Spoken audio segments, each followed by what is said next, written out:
Guess we're live. Hello? Yeah. Yep, we're good. Okay, I've lost all my video here. You're back. I have all mine. Okay, all right, I'm back. Okay. So, welcome to, Don't see it. Oh, now I got it. Thanks.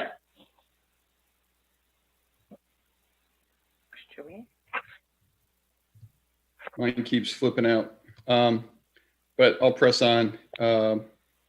Welcome to the Lower Makefield Township Airport Review Panel meeting. We've got a number of things to review for activities that are ongoing. And first thing I thought we should probably do is go over the minutes from last meeting. We've got a quorum, so we can approve the minutes tonight.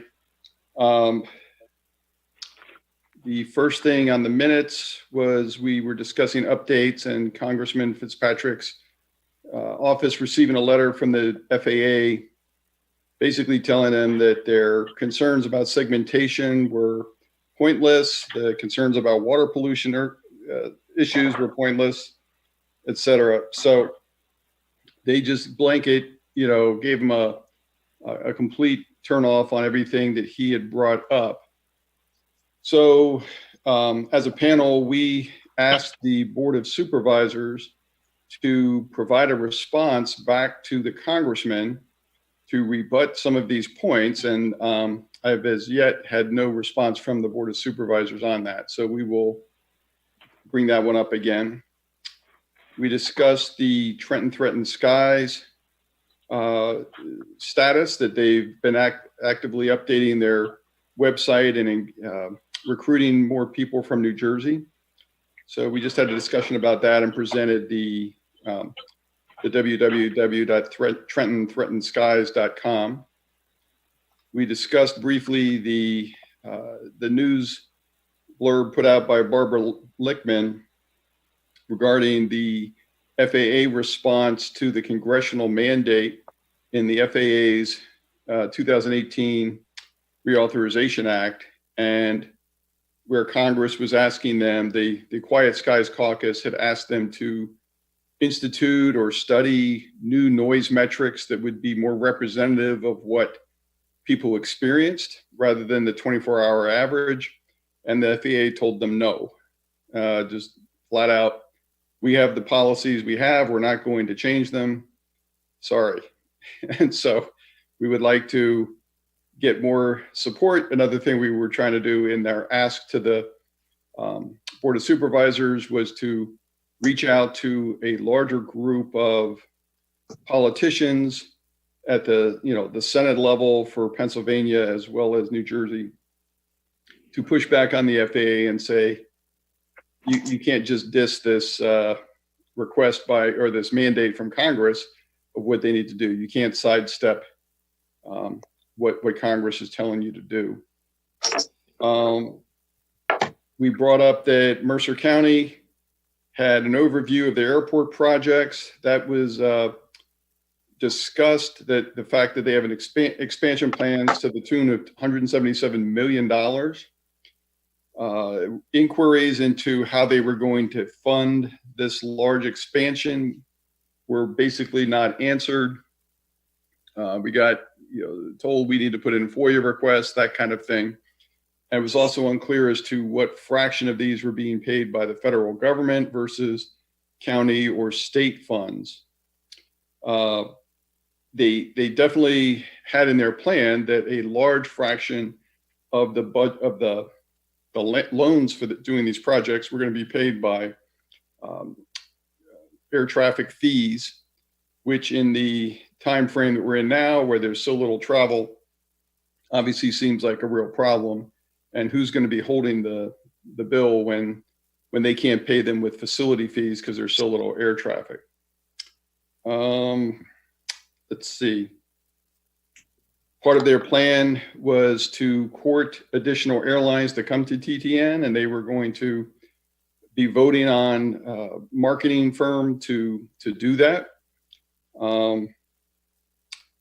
And okay, we just reiterated the fact that the expansion of this kind of magnitude demands an environmental impact statement. And of course, that's been part of our letters that we've been putting out is these projects are connected and need to be considered in total.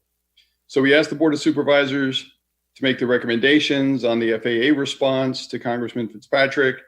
We recommended the Board of Supervisors to request a formal and immediate notice of any Trenton plans for their terminal. We asked the Board of Supervisors to contact Mercer County directly to ask when they would be holding an airport expansion meeting in Pennsylvania, which I do think we've had an answer to now, but not because the board asked, but they've come back and answered that question. We asked them to investigate other avenues of possible involvement of both PA and New Jersey national state politicians through direct contact or letter writing campaigns to advise and ask for assistance with this airport expansion, resisting that, and the FAA's ignoring of the congressional mandates. And we had some comments from people who had struggled to get into the meeting. We've iterated with the township, but the process is what it is. And so hopefully people are having a better time of it this time. And we also had a concern that because we were meeting on a Monday, the last time, the notices weren't published really in a timely fashion. And even this week's, while we're meeting on a Thursday, it took some hunting to find the meeting notices. So Barbara Ellison sent me a link and I sent it on to Bram so they could pass it out to a wider audience. So those are the meeting minutes from June 29th. Could we get a motion to accept those? I'll put a motion in. Okay. Fine. Second. I will second. All right. So I will submit those tomorrow to the township, and we'll have our minutes in for last meeting. All right. Thank you. Okay. So on the agenda today, what I wanted to go over was just to update people on a few different things that have been sort of percolating especially hard this week. First, there's a letter being circulated that's gaining signatures now that this is a citizen's letter. It's not a letter from the review panel or from the Board of Supervisors, but it's addressed to Senator Menendez, and it's bringing up issues, a number of different issues, with a pretty strong emphasis from Rob regarding the runway protection zone and the fact that it's not a safety issue. This is an operational issue, and trying to counter the point that the FAA has made repeatedly to Fitzpatrick, saying, you can't fight this runway protection zone because it's all for safety. And we have the quantitative subject matter expert opinion on this matter saying, it's really not, your own documentation says it's not, so please quit using this as the argument why you have to move forward with that project. So that letter's been circulating. We're getting signatures on both sides of the river, and but that will go in as a citizen's letter. I've made the board aware of this. I was on the phone call Wednesday with them a week ago and discussed this and the fact that we wanted the Board of Supervisors to put letters into two different activities, which they agreed to do. That's what I'll talk about next. So any questions on the New Jersey letter or the letter to Menendez? Comments? Nope. Okay. So then the second thing that's been going on this week is, I believe it was either Tuesday or Wednesday, the letters were due to the Pennsylvania Department of Environmental Protection. They had put out their water study, which looked at rivers and ponds and things like that, lakes in Pennsylvania that were stressed and needed some sort of remediation. There was no discussion that I could see about the Delaware or anything to do with the airport. So we put together a letter. The Board of Supervisors agreed that this could come from them. and submitted it to the public comment section of the PA DEP report.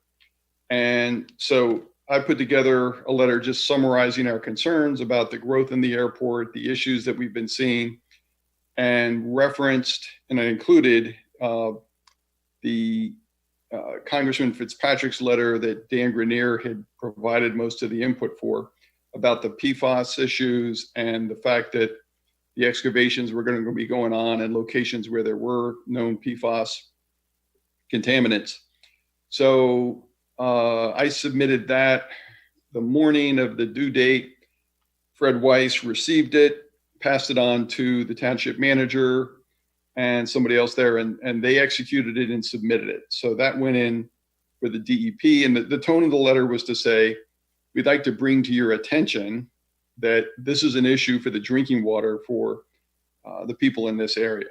And we'll see what comes of that, but at least we put something in that told Pennsylvania DEP, and it said very specifically, please interact with New Jersey DEP because we think they're not handling this issue. And if you're not even aware that there's a problem with pollution going into the drinking water supply on this side of the state, then you need to be aware of that and start dealing with it.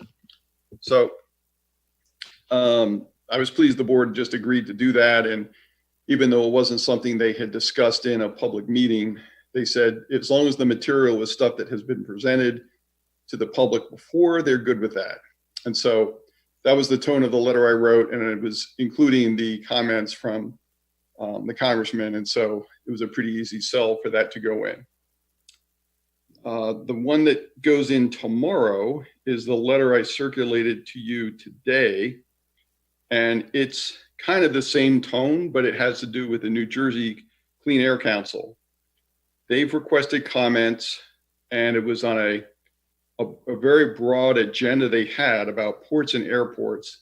And from what I saw of their brochure, it was predominantly about ports and trucks and that kind of thing. There was very little in there about airports. So the letter I put together was sort of the same tone. It was saying, we'd like to bring this to your attention. There's all these projects going on. They're not being considered collectively. They're not reflecting what the real growth capacity of the airport is, or what the real capacity of the airport will be when all these projects are done. So we would like you to look at this and press and I don't really know the exact function of the Clean Air Council and how it ties in with New Jersey DEP, but we just wanted to say, be aware there's an issue here. These projects are all ongoing, and the capacity of what that airport will be able to handle compared to the projections they're using for their environmental assessment are just grossly mismatched.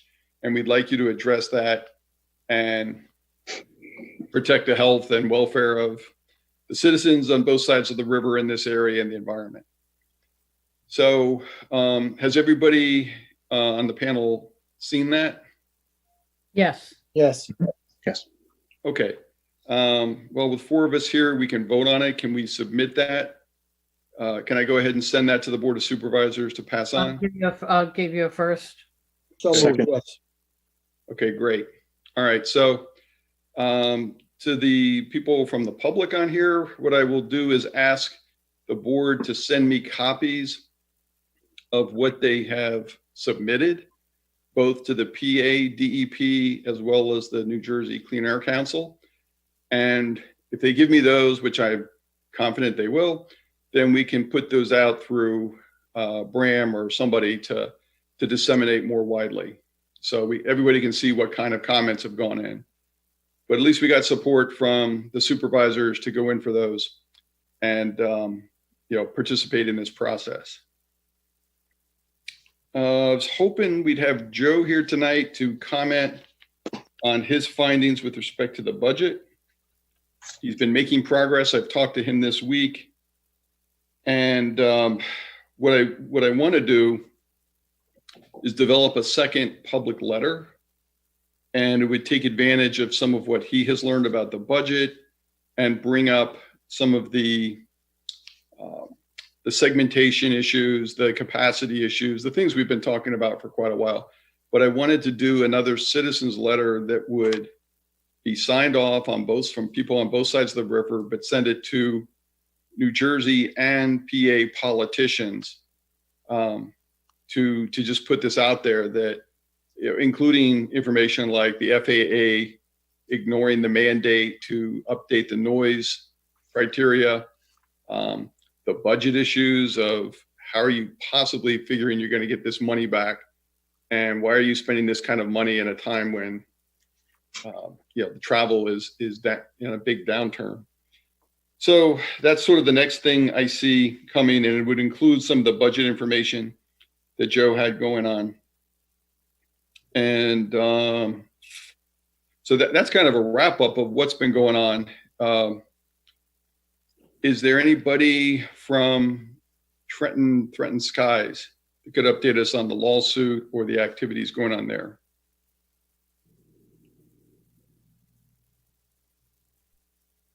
Holly or Sue, do you know anything going on with those? Well, I think they're still in the meeting, the freeholder meeting.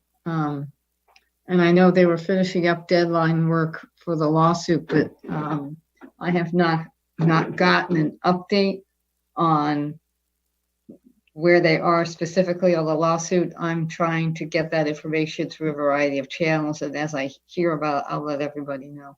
Okay. Did you or Sue listen to enough of the meeting to get a feeling from the freeholders? Were they just churning through these items on their agenda to bless them? Or Hello, were they guys, Sue, I was muted. Can you hear me? You can Now now. we can. Sure. All right, I'm sorry I didn't respond. I was trying to respond, but I was muted. They had their freeholders meeting tonight, so I'm not positive that anybody from TTS could be here tonight because of the conflict. Right. But Okay. I know they're working very hard on the lawsuit. And what was the other thing you asked about? Oh, and that video that they came out with on their website, I believe, is starting to be viewed frequently by people. Okay, that's So great. I think that's a very big social media outreach on their part. Sue, were you listening to any of the freeholder meeting to kind of gauge what the freeholders' attitude was? You know, were they just trying to bless these projects one after another, or were they taking into consideration the public comments? You know, there were many compelling public comments tonight, and there were probably 6 airport-related issues, and they literally disregard every one of the comments and just plow ahead. Yeah, I'll second It's that. unconscionable. I heard it too, and I want Sue to respond because she tends not to be as Irish hot-headed as I am when it comes to this issue. But I was very disappointed. They just said, thank you for your comment, and off they went. They are hell-bent that it was brought up several times about the feasibility of this project. And I know not everybody is on the same page as whether to shut down or not. But the point is that the feasibility of it should be questioned, and they just said, nope, we've got the answer and we're going ahead. And that's what they did. Okay.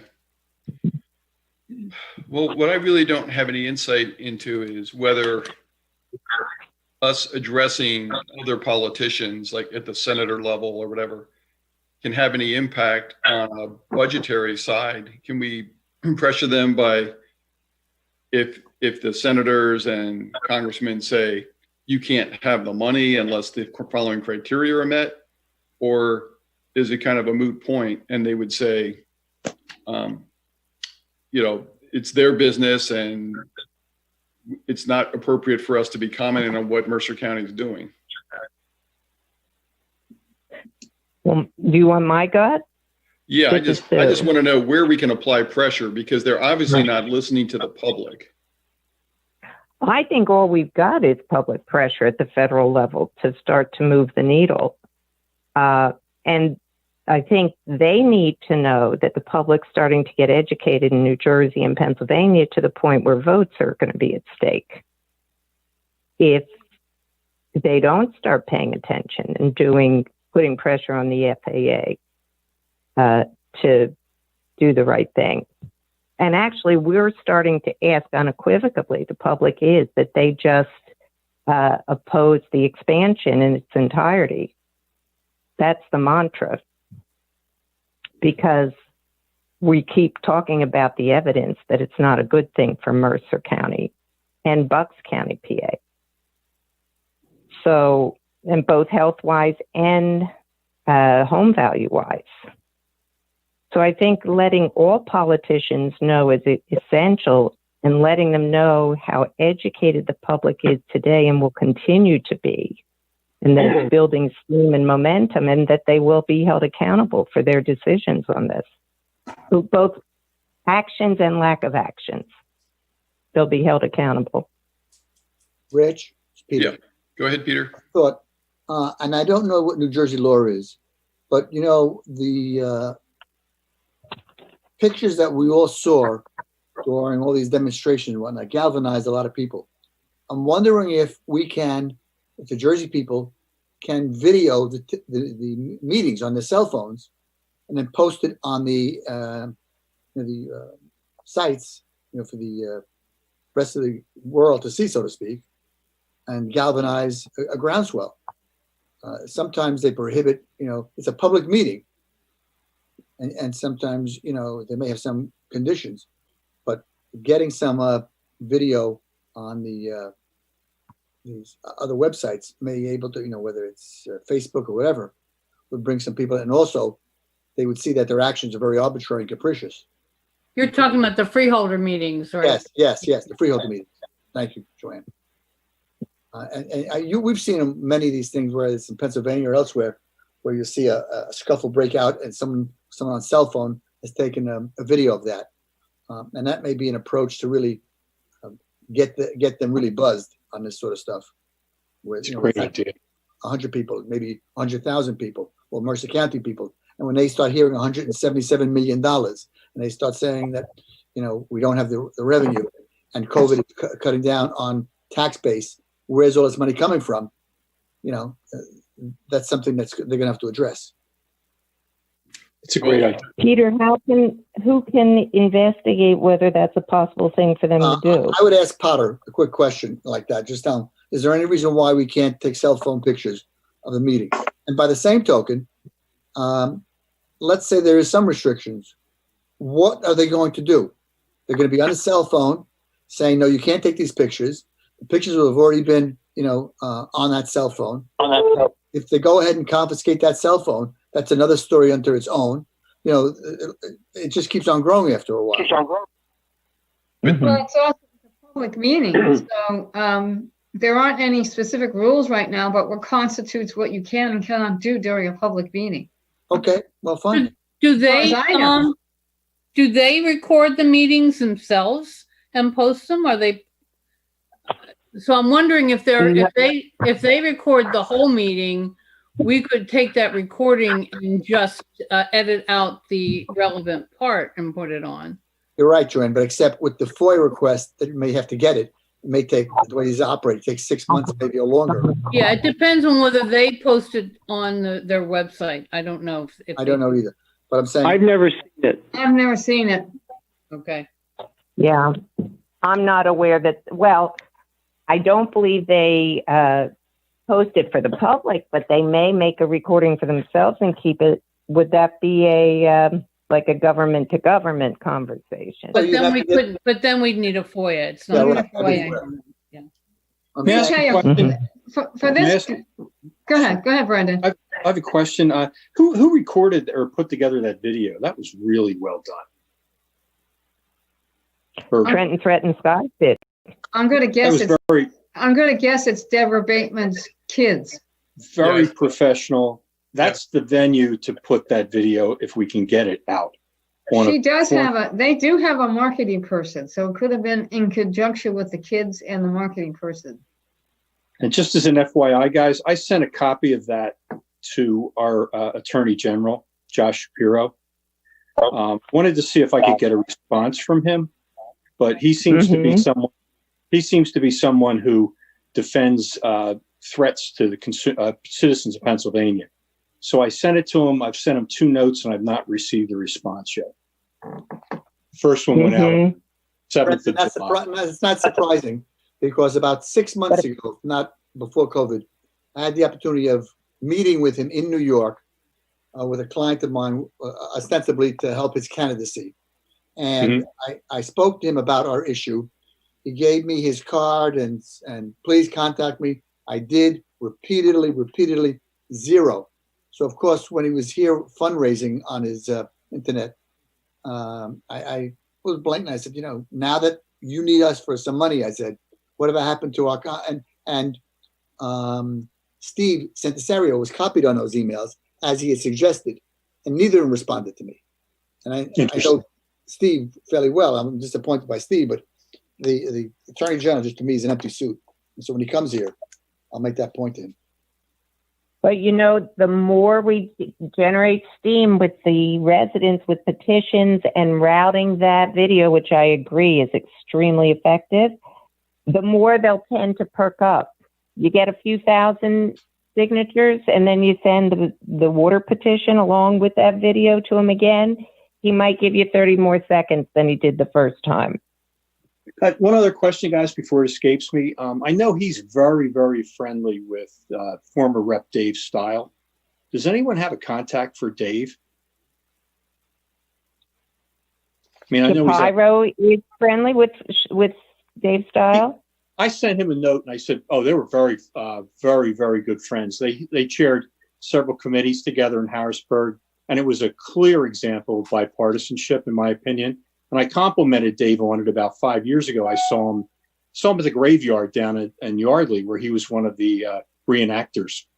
And it was right before the election. And he kind of shared with me how he was going to vote. He asked me not to tell anyone. So he's pretty fond of our Attorney General. Well, I would be very curious to know what Dave Stiles' position is on the airport. My gut is that he'd be a supporter of it. Yeah, it might be an in. I don't know where Dave is or if he's still in the area, but he always seemed like a straight shooter. And I love the way he and Shapiro work together in the legislature. I just have to tell you, our TS opposed Dave Stiles' position on the Northern Bypass for about 20 years.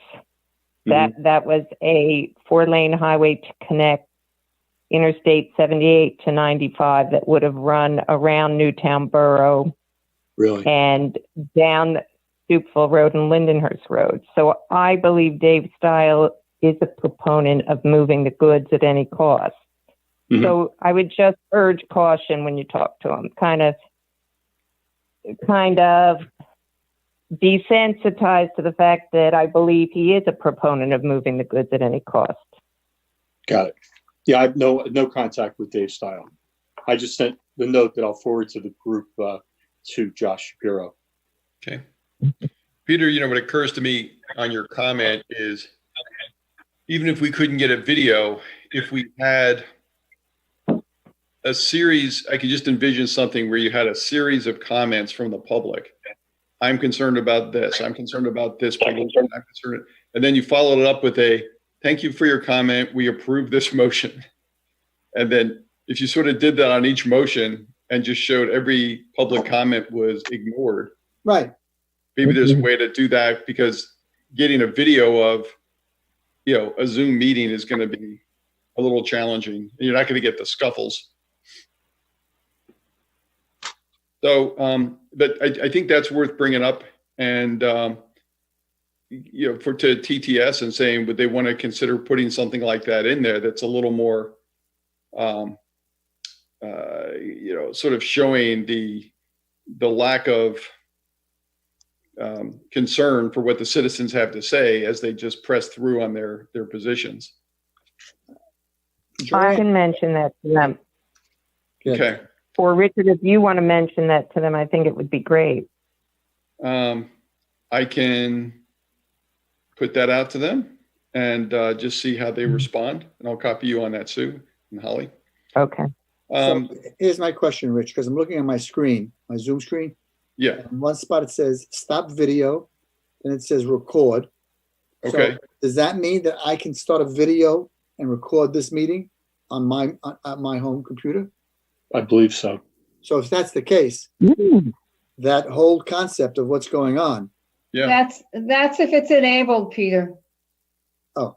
There's a very good chance that they're pretty savvy with their Zooms, that they mute everybody out and there's no chat enabled, so they probably have disabled the recording, but it's Yeah, a good only the point. owner of the account can do that. And Yeah. I don't think it's stored on your computer. I think it's stored on the Zoom server. That's correct. The only thing you could get a copy of is if someone's chatting, you can actually get a copy of the chat sent to you, even Right. if you're just in on the Zoom meeting. well, I guess then there's nothing to stop me from taking my cell phone right now and recording the meeting. No, Right. And and you don't have to record the whole thing. They could just turn Oh, the that's video right. on while you're doing it and shut it off and take that segment. So maybe that's what we do at these meetings. Whoever wants to, or several of us, record the meeting and release it to whomever we want to. It's a public meeting. That's right, Peter. Right. Okay. And so whether we release it to the Trenton Times or the Courier Times or the whoever else, and send it to the various groups. Hey, Rich. Hello, this is Joe. Yeah, Joe. Hello, Joe. Regarding the recording, I will look into programs that you can put on your computer that you can record anything that shows up on your screen. So it would allow you to record the Zoom meeting. I'm not sure if it'll pick up the audio, but I'll look into it and see about the back engine recording. Thanks, Joe. Okay. Hey, Rich. Yeah. This is the tech team. All these videos, they're on the Lower Makefield YouTube page and the Facebook page. So you're able to access your past meetings. Right. Oh, great. That's good. The question would be what is happening with the freeholders, which you probably don't know. Correct. Yeah, So- don't know that. Okay. Well, thank you for that input. Maybe the freeholders have something like that. We'll look into it. So, Joe, I had gone through kind of a wrap up of what we were doing this week with the PADEP letter that went in from the Board of Supervisors about the water quality, and the one that will go tomorrow to the New Jersey Clean Air Council. I was going to ask you if you had any comments you'd like to make yet about the budget issues you've been observing and sort of working on. Here's what my approach is to what I've been digging up on the budget and how it relates to the airport. I'm going to be doing a pro forma to show, based upon the projected expenditures, based upon the plan for development of the airport, what it would take in order to. I don't care who is actually going to fund $177 million. Whether the government just gives 90%, it doesn't matter to me. The source of the money, it's still $177 million of taxpayer money, whether it's state, local, or federal. And to show that the amount of traffic necessary to even begin to cover a debt service payment, even using a 50-year life, is going to be so far beyond what the airport does now or even could do, even at a capacity. Now, I talked to, the other thing we discussed was trying to determine airport capacity. Is Ron on the call? I don't know who Ron is, but I don't see a Ron on the call. Okay. I mean Rob White. So Rob, no, Rob's not on the call. I'm reaching out to him to try and establish. I went back and looked at the timetables of flights at Mercer County pre-pandemic, and it goes back maybe about 6 months before, because we have various seasons over there, because they have less flights in the summer currently than they do in the winter. But I mapped out the number of flights per day over a week's period of time and compared that to the prior year. And based upon the number of gates they have now and the number of, quote, gates they're going to have, what type of capacity are they really building in terms of being able to accomplish takeoff and landings? And based with that, and tying that into the revenues that are earned from the fees, be able to prove that it's totally fiscally irresponsible to fund this amount of money for this airport expansion. So that's the approach I'm taking to try and tie into the other things that are wrong with the airport expansion. Okay. That sounds great. Thanks. May I just let Joe know what I heard during new business at the Mercer County Freeholders meeting? Sure. Lucy Walter mentioned, and I'm not sure that I caught it all accurately. It was hard to hear. She said for the public who's interested in the financials for the airport, go to C, I believe it's C as in cat, A-T as in Thomas, s.airport.faa.gov, G-O-V. Sue, could you repeat She that, said please? My pencil broke. Sorry. Yes, it's cat, like the pet, cat, T-A-T-S, Okay. .airports, that's plural, .faa.gov. She said to go to the Part 127 document, the Part 127 document, and that will tell you what is spent, what is received, whether the airport is making money or breaking even. She said right now TTN is just breaking even. I want to just jump in about that because the freeholders don't even agree on what that means, because someone had asked about the profitability and the chairman said they were quote unquote in the black. And Lucy said they were breaking even. Now, technically that is in the black, but there is a difference.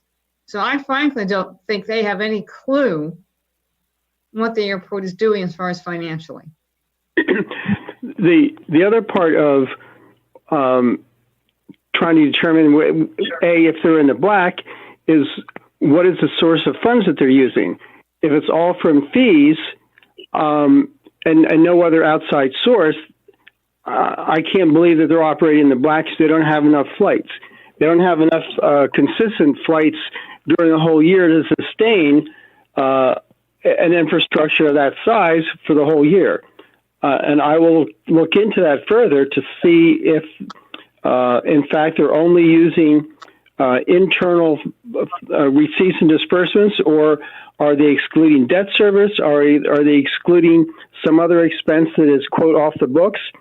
Or is the revenue that is coming in from a source that's really not from an operational type revenue? So, Sue, I just went to that airport, that website, and typed in Trenton, Mercer County, and it's giving me a bunch of numbers. I'm just looking through the report, financial payment record, and so this is Glenn. I'm on the website too, and I just pulled up the 2020 report, which was filed on August 13th. Well, it says as of August 13th. They're showing for 2020 an operating loss of $15 million. I would believe that number because, Glenn, as far as Bram knows from our history years ago, we did a very informal, they have never made a penny ever. And I would find it hard to believe that all of a sudden, magically, they're making money. Well, you got to be careful. You're making money. I think somebody else on the call said you're making money. You got to be careful that you count your long-term debt and bonds and stuff like that. There is a row that says long-term bonds, but it's not clear that the financial statement has taken into account county funding or investment or taxes, right? So the airport as an operating entity is different than Mercer County's investment in the airport. Glenn, did you say they were making money or losing? Losing. They're losing. They said they were making the most recent financial statement for 2020 says that they're losing $15 million. Do you see what they had in 2019 in a comparable number? Let me see that. Rich, were you able to get in? Yeah. Okay, good. I haven't tried it. Yeah. It's cats.airports.faa.gov. Yep.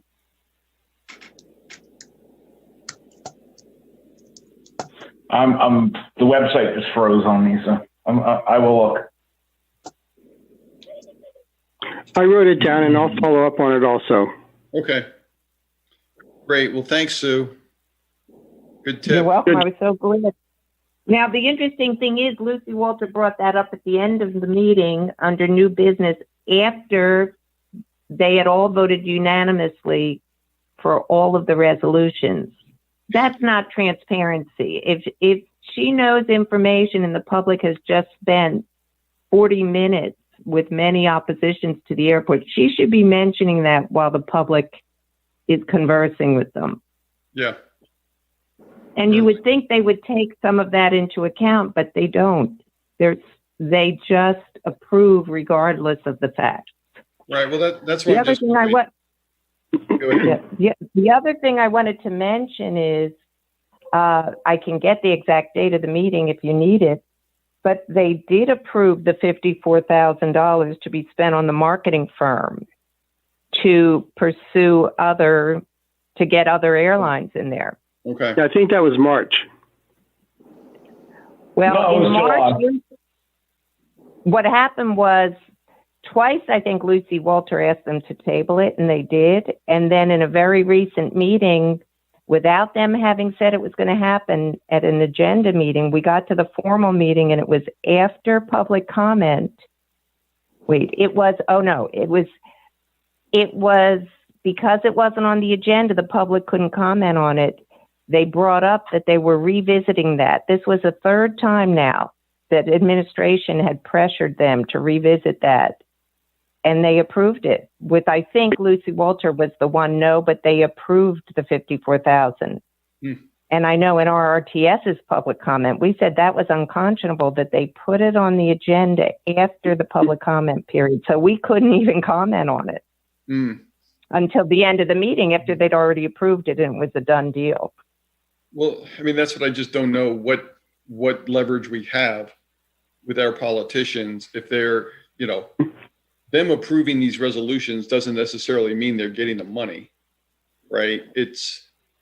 Well, no, in this case, they appropriated through that resolution to spend $54,000 of the airport budget money. Right, but for this $177 million. Oh, that's exactly. So, okay, well, that's where I don't really have the clarity, and maybe Joe, as you go through this, we can chat about it and sort of see, here are the things they're executing, the resolutions they're actually able to fund, and here are the ones that they're going for. And, to do these expansion projects, which are much more expensive. And those are the ones we try to target with political pressure to say, you don't approve these loans unless they do an EIS or do, look at the full impact of all these projects together. There should be a financial review impact also, given New Jersey is now going to go out and borrow $9.9 billion to cover their COVID-19 revenue losses. I can't imagine that Mercer County is in great shape. I can't imagine that any municipalities are. And I don't want to use this pandemic as the only reason for the fiscal responsibility, because even without the pandemic, it's not fiscally responsible. But it's even worse now to be going out and spending this type of money. Yeah. Agreed.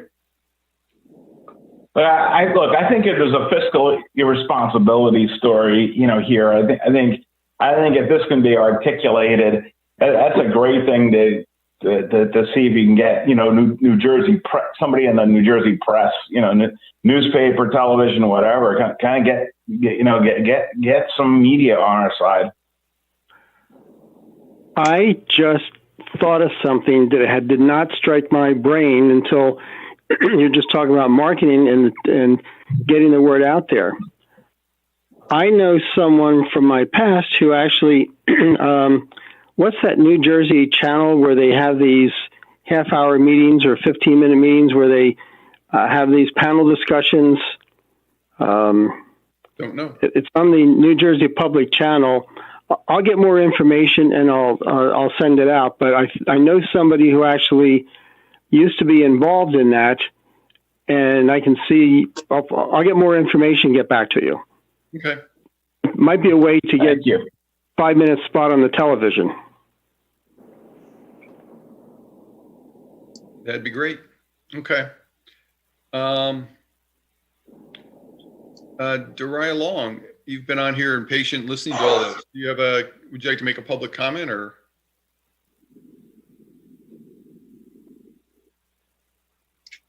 Daria, you're muted if you're on. Oh, There you go. There you are.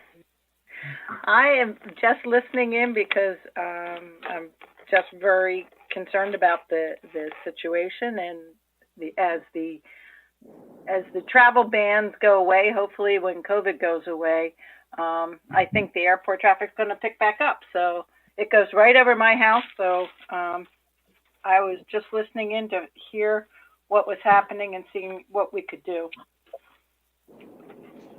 Well, this is good. Look, I know we don't want to hinge all our arguments on the current case. I love the argument that says it's fiscally irresponsible to invest $177 million in any event, right? But I think our biggest problem is that we need any lever we can to just try and get this thing off the rails, because it's just steamrolling ahead, even with all the pandemic stuff. So regardless of what we use to try and get it derailed, anything.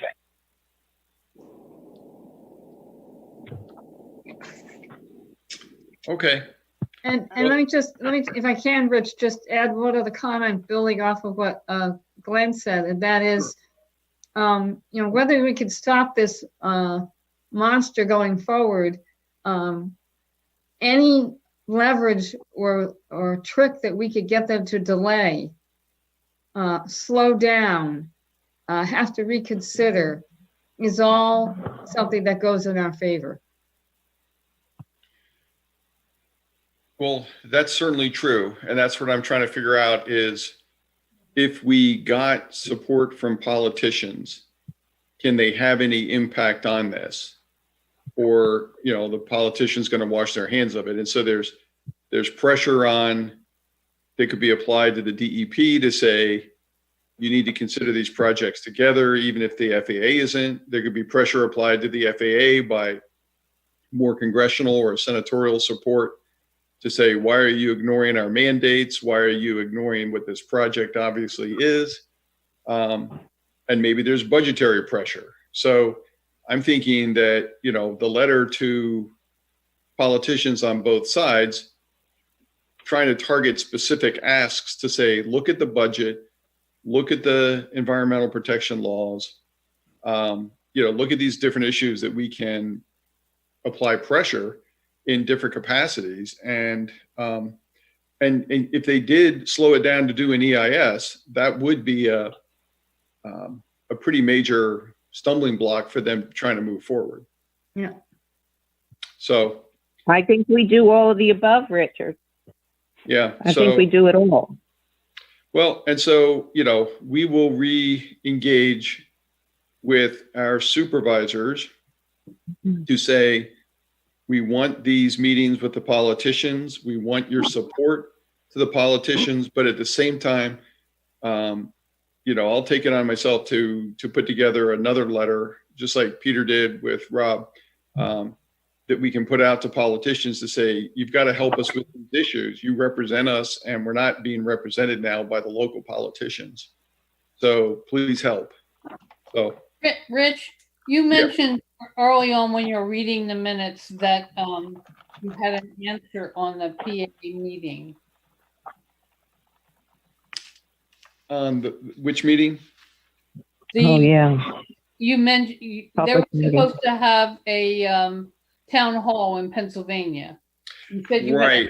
Right. Somebody had, I saw an email, and I think it came from either TTS or Bram, and it had to do with the fact that the urban engineers or somebody over there said, well, once the EA is approved, we'll come over and talk to PA about it. I brought that up tonight. Dawn had made a public comment on July 16th. I brought it up tonight and questioned their response, saying that it was inadequate. To have a public meeting after the fact does not allow us the proper vet, and I was blown off. Yeah. And they said, you got a response, that's the response. You got a response, that's the response, and that's how we're going to do it. Exactly. So they're including that to me is enough to go to a higher level at the state level or the national level and say, how dare them say that you are now denying process because you want to just keep going because that's what you're going to do. You don't have and they committed to it like a year ago. Yeah, but see that video of that statement coupled with the repeat actions would really, really go viral. The arrogance that they're displaying. Holly, could you rephrase that for me, please? I didn't catch all of that.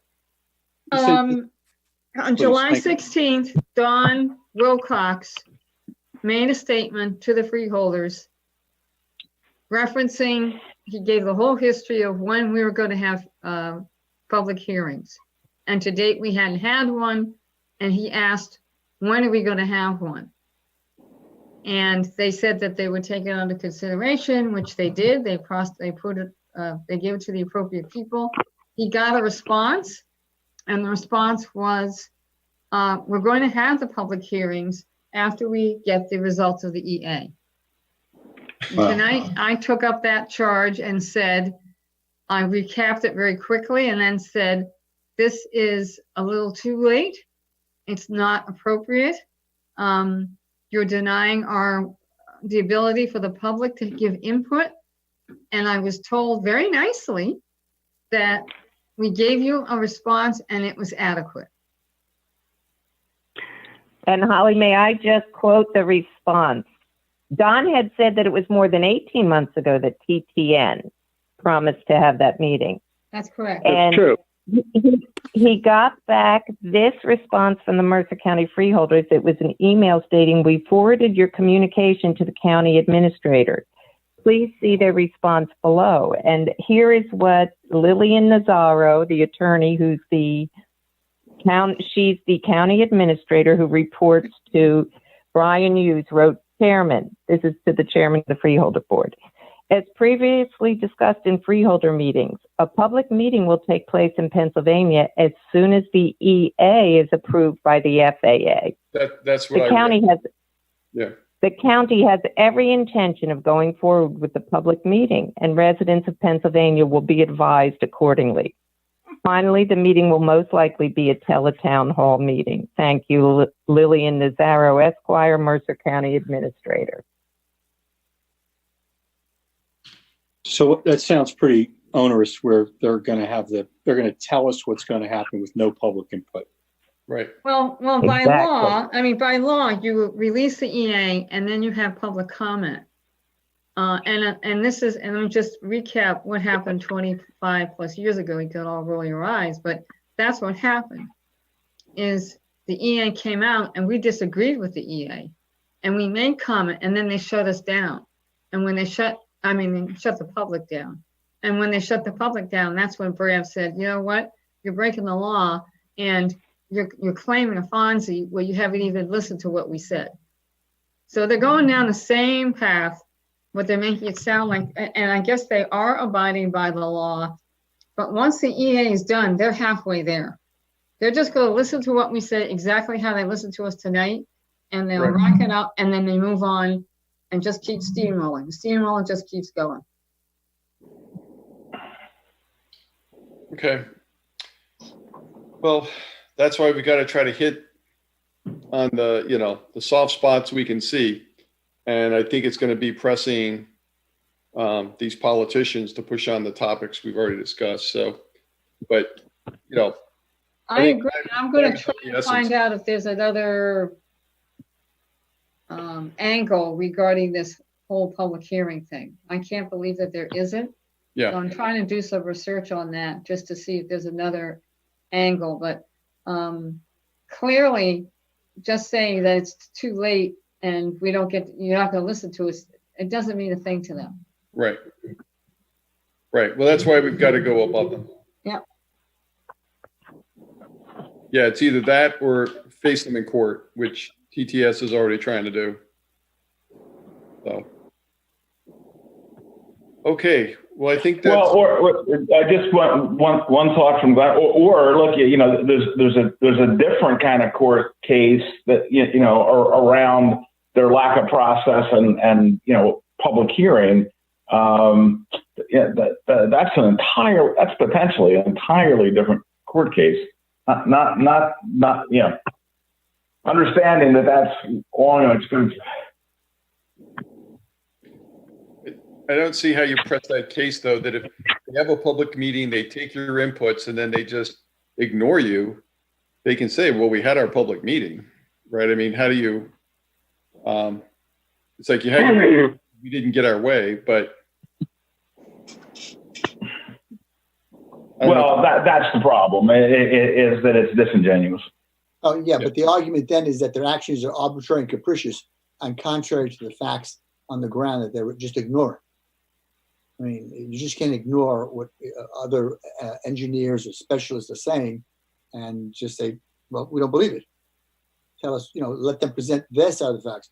The fact that Joe said that they're running a $15 million deficit, or someone said it earlier in the report, what does that mean? It doesn't exist? So there's a way of challenging it. The other piece to that I'm just thinking about now is this whole situation where we are, and reflecting back on the comments that were made about these studies that were done years ago and projected out from a cost-benefit analysis. And we're in a situation and no one can rebuke this. We're in a situation where none of us have been. And they seem rather cavalier at moving forward when, major Fortune 500 companies, everyone is looking at what is the impact of this whole situation going to be and what do I do to counteract that? And the freeholders seem oblivious to that. And I'm wondering if there's anyone on this call or if anyone knows someone.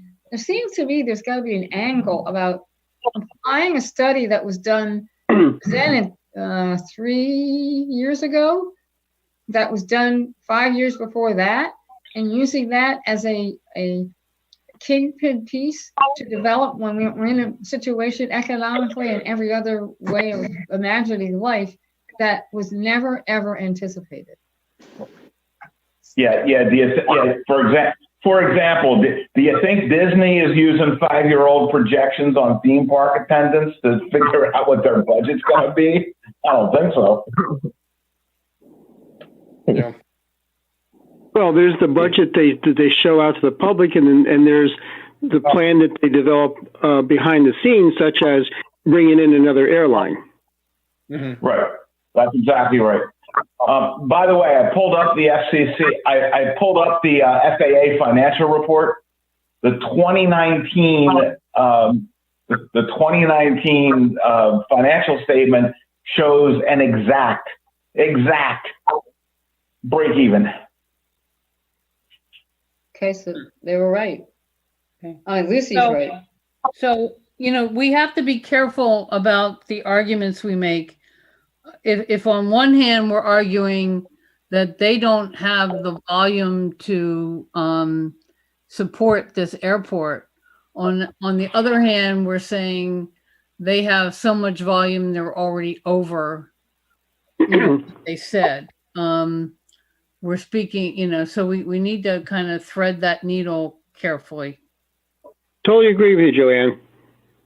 Great point. Yeah, again, yes, totally agree. But I think both facts hold together really well, actually. Well, it's not obvious when you say it that way. So Well, if you, be careful how we say it. right. And again, that's why I want to go back and look at exactly what revenues and what expenditures are included in that versus things that are off the books.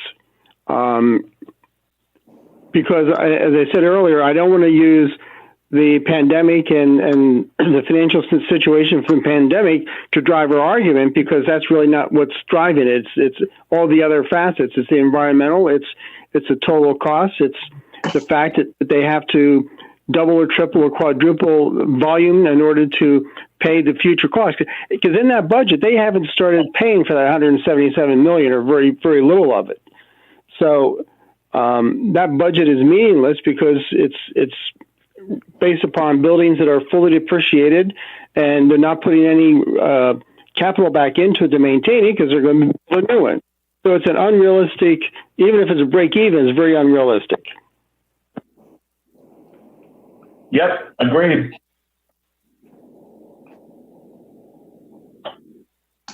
Stuff. Okay. Rich, do you anticipate a meeting next month? Let's see, where are we? In September? And when I'm being the, just so I can keep the public informed, if at least to mark their calendar. Yeah. I would expect we'll have a meeting next month, and I don't, whether it's, what are we usually, the fourth Thursday? Yeah. That's probably still a reasonable time frame to try to pull this off. Okay. I think there will be enough development. But, I've got to arrange it with the township and, Well, we're already. That would be the 24th. Okay. Yeah, we're already scheduled for the fourth Thursday, so let's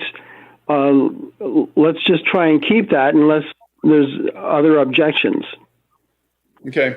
Well, and we always reschedule or postpone at Thanksgiving. Yeah. Mm-hmm. Rich, a question. Yes. Are we individually going to participate in with our cell phones at the New Jersey executive meetings, the meetings? Are we going to? I'm saying, are we prepared to the freeholders meetings when that comes out? Are we going to implement that sort of approach? The video approach, right? Right. It's probably something that's going to be done by individuals and not. I agree. No. It's not the organization, obviously. Yeah. But we will encourage individuals to be able to protect their rights as to what was being said and what was not being. Yeah, I mean, I think your suggestion is an interesting one, and it makes for, a compelling thing to show comment after comment after comment, and then just completely ignoring that and passing the resolution. And it's more effective if the New Jersey folks do it, but. No question. And what as a start, what we could do is suggest it and not necessarily do anything with it, but have those videos available. Yeah, I think. With all due respect, I'm not sitting here waiting. If I'm taking video, I'm releasing, because at this stage we're even saying that we're running up to a precipice and a point. We're not getting much traction being polite. And so if we have to go to that step, I'll release it. That's fine.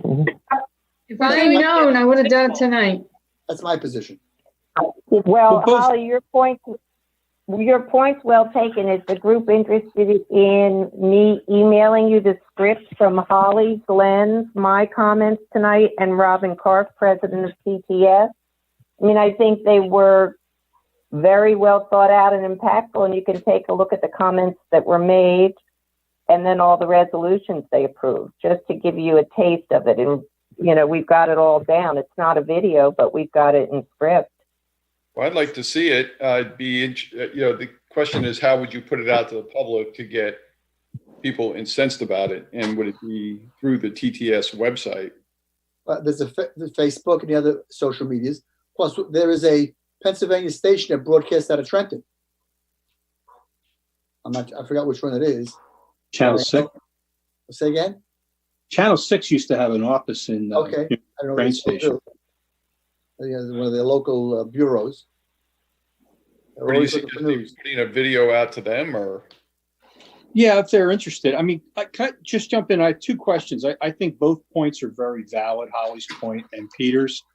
I'm kind of leaning towards Peter's response because these people only respect a slap in the face at this point in time. I mean, I'm not saying that actually, literally, but they'll respect the video. Holly, is there a downside to like waiting on that you can think of? I'm just trying to think it through. No, I'm not saying it's a downside. I'm just saying you've got another waiting period. And I quite honestly feel this should be driven, and this is my own personal position, is it should be coming from NJ, not from us. I agree totally. I don't know if the And group I'm not sure, and there may be others on this call that disagree, and I am not in any way negating the incredible work the New Jersey people have done. I don't know if they have the taste for getting nasty. I love the video. They haven't been doing it as long as we have. Well, but I'd like to weigh in from our yes. As much as we'd love to see the New Jersey folks be able to work their politicians, I think it's a machine that is so indifferent and cavalier about this issue that it's really a tough one to make inroads in. And I can tell you our RTS is going to hold Pennsylvania politicians accountable for doing everything they should and need to be doing, because we Pennsylvania residents are going to be drinking the poisoned river water. So we can either stand on ceremony and say it should be the New Jersey folks doing it. I think the New Jersey folks are doing above and beyond what they can do in their environment with the arrogance of the politicians all the way up through the federal level. Our RTS is holding Pennsylvania politicians through the federal level accountable for protecting our drinking water and our property values, because they have a responsibility to do that. It is baloney that they have sat back on their laurels for decades and done as little as they've done. Holly, to your because point, when our water is poisoned, it doesn't really matter how it got poisoned. Holly, to your point of being nasty, I don't view it as being nasty.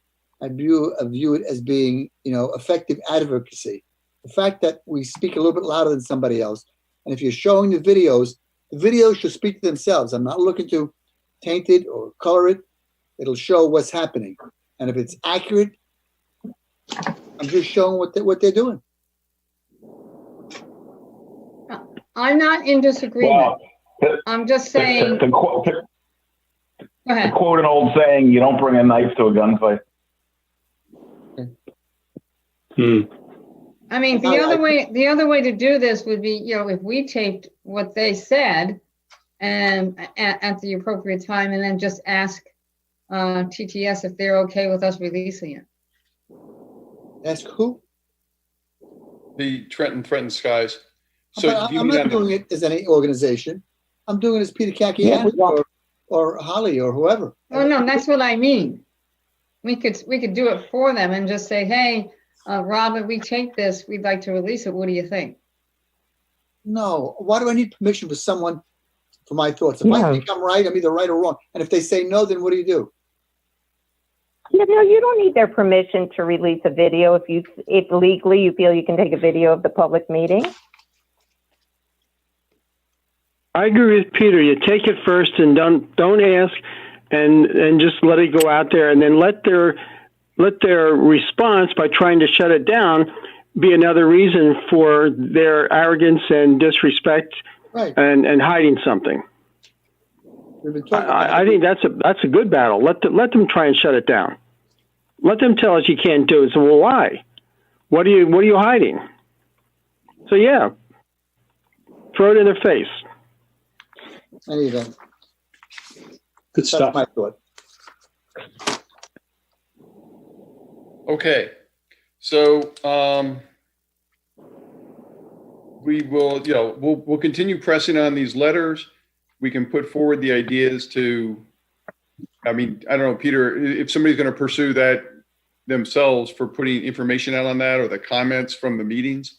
I don't think it's bad for that I'd to, love to know how to adequately do it better on a cell phone. Anyone who knows the functionality. I know the TTS people are pretty tied up with their lawsuit, but I can put out to them just a suggestion of, could they have a link of representative comments that were made and what the responses were, to show a cavalier disregard for what the public has to say. That's no problem.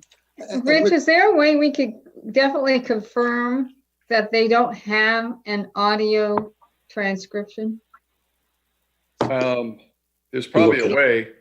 I'm not gonna be able to do it this week or next. Because that could really, LMT gets their tapes up pretty quickly. Glenn, can you check on that? You seem pretty savvy with the video and news kind of stuff.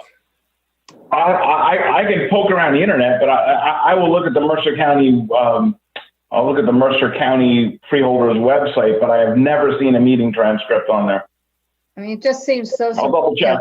It just Okay. seems unbelievable they wouldn't have it, but hey, Yeah. No, it's convenient. Rich, send me that video, because I just have a thought. After I send the Menendez letter out, I'll send him a copy of that video as well, Great idea. Okay. as a follow-up. Okay? All right. Well, thanks, everybody. And Holly, I'll get back to you on the 24th if we can pin that date down with the Okay. township. All right? Bye. Thank you very much, everyone. All right. Thank you all so much. Bye. See you guys. Thanks. Bye-bye. Bye. Good night.